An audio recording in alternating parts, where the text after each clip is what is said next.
আজ আমি অল্প সময়ে কিভাবে মুরগির চাপ তৈরি করা যায় সেটা আপনাদের সাথে শেয়ার করব। আমার ছোট্ট বাচ্চাটা খেতে চেয়েছে।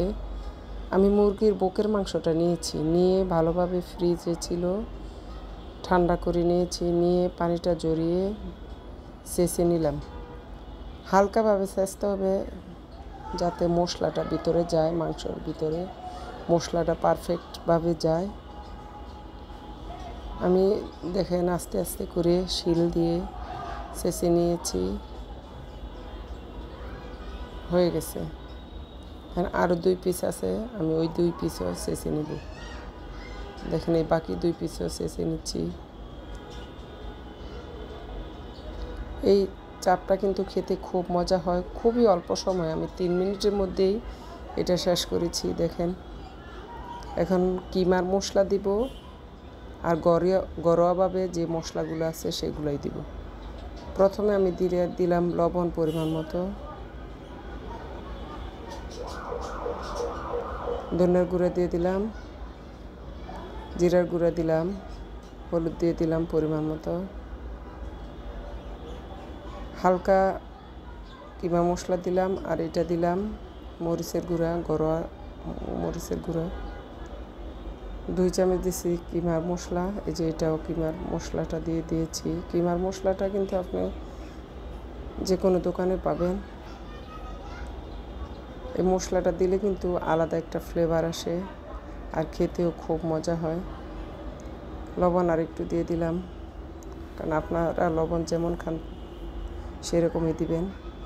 আর এটা খেতে কিন্তু খুব মজা হয়, আমি এর আগেও কয়েকবার তৈরি করেছি। আর এটা সময় কম লাগে, অল্প সময়ের মধ্যে কম সময়ের মধ্যে আপনারা বাচ্চাদের টিফিনে এই খাবারটা দিয়ে দিতে পারেন, বা বিকেলের নাস্তা হিসাবে তাদেরকে এই খাবারটা দিতে পারেন। ভালোভাবে মাখিয়ে নিতে হবে, মাখানোর যাতে মশলাটা মাংসর গায়ে গায়ে লেগে থাকে সেভাবে দিতে হবে। ফ্রাই প্যানে বসিয়েছিলাম আগে থেকেই, সামান্য পরিমাণে একটু তেল দিয়ে দিলাম, হাফ চামচ কি 1 চামচের মতো তেল দিয়ে দিয়েছি। দেখেন বড় অংশটুকুই আগে দিলাম। এটা খেতে এত মচমচে হয় আর ভালো লাগে।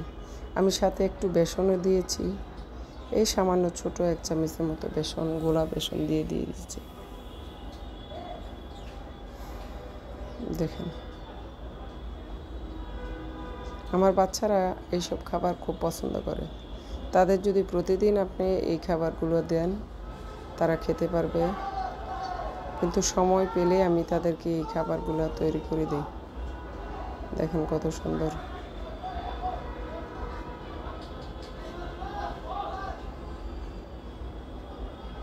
খুব চমৎকার একটা খাবার, বাচ্চারা খুব পছন্দ করে। আপনারা বাচ্চাদেরকে বানিয়ে দিতে পারেন। সময় পেলেই বাচ্চাদেরকে ভালো ভালো নাস্তা তৈরি করে দিবেন, তাহলে আর ওই বাহিরের নাস্তা খেতে চাইবো না। কারণ নিজের হাতে তৈরি করা খাবারটা কিন্তু তৃপ্তি অনুসারে খাওয়া যায়। হয়ে গেল, আমি বাকিগুলা উঠায় রেখেছি আমার ছেলের জন্য, ছেলে আসলে বেঁচে দিব। সবাই এইভাবে বাচ্চাদের নাস্তা তৈরি করে দিবেন, বাচ্চারা খেয়ে আনন্দ পাবে, তৃপ্তি পাবে। আর সবাই নিজের প্রতি খেয়াল রাখবেন, ভালো থাকবেন। 3 মিনিটের ভিডিও দয়া করে সবাই দেখবেন। আল্লাহ হাফেজ।